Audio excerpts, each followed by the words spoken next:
Packers' top trade candidates ahead of 2024 training camp. The Green Bay Packers' off-season strategy has primarily focused on acquiring and retaining talent. General Manager Brian Gutekunst has largely adhered to the team's long-standing philosophy of building through the draft, with only a few notable deviations. Part of this strategy involves identifying players who could be traded to acquire additional draft capital. Whether it's a significant move like trading Aaron Rodgers or Davante Adams for high draft picks, or a smaller deal like acquiring a 7th-round pick for offensive lineman Cole Van Lanen last year, Gutekunst consistently finds ways to enhance their draft assets. The Packers aim to build on last season's promising performance, but their consistent success stems from a willingness to adhere to their philosophy. This includes the annual practice of trading away a few players. As training camp approaches, it's an opportune moment to assess which players Gutekunst might consider trading. From well-known defensive standouts to lesser-known assets, here are 3 of the top trade candidates based on salary cap implications and the current roster composition. RB A.J. Dillon.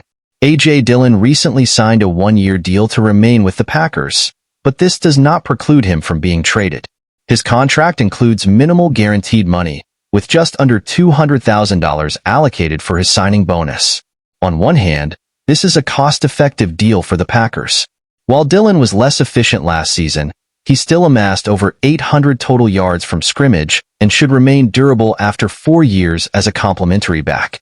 Keeping him on the roster would result in a reasonable cap hit. However, the Packers drafted Marshawn Lloyd in the 3rd round and signed Josh Jacobs in free agency. These moves suggest the team may not be confident in Dillon's fit with their future offensive plans. Jacobs is expected to be the lead back, with Lloyd likely serving as the number 2 early in the season.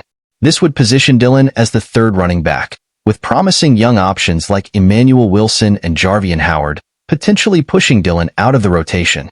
If either Wilson or Howard impresses in camp, Dillon could find himself on the trade block. OG Royce Newman. Offensive line depth is always a valuable asset in the NFL, and while the Packers have questions surrounding their offensive line, they also have an abundance of options. Currently, they have 14 linemen on the roster, with 11 making the initial 53-man roster last year. Royce Newman might find himself on the cusp of being both useful and expendable as the team decides which lineman to keep.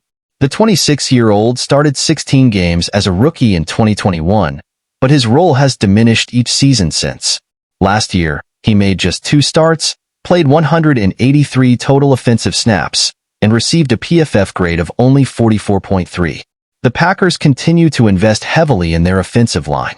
This offseason, they drafted 3 linemen, including 1st-round pick Jordan Morgan, and signed Andre Dillard. There could be teams in need of starting experience on the offensive line who might be interested in trading for Newman. Given the Packers' depth and Newman's contract status, trading him could yield an additional draft pick as he enters the final year of his contract. DT Kenny Clark. This is the most significant potential trade. While it's not necessarily an argument for trading Kenny Clark, his situation makes him a prime candidate if the Packers seek to acquire significant draft capital. Clark is still performing at a high level, setting a career high with 7.5 sacks last season. However, he will turn 29 during the season and is in the final year of his contract. The Packers already have $13.7 million allocated to Clark next season through a void year on his contract. The question is whether they are willing to invest the additional money needed to extend his contract.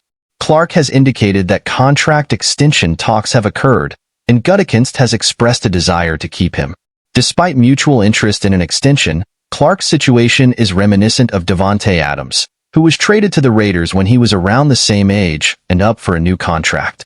If Clark's contract demands exceed what the Packers are willing to pay, trading him could be a strategic move to replenish their draft picks. As the Packers prepare for the 2024 training camp, evaluating these trade candidates is crucial. Whether it's leveraging Dillon's talent, Newman's experience, or Clark's elite performance, these moves could align with the Packers' long-term strategy of building through the draft and maintaining a competitive roster.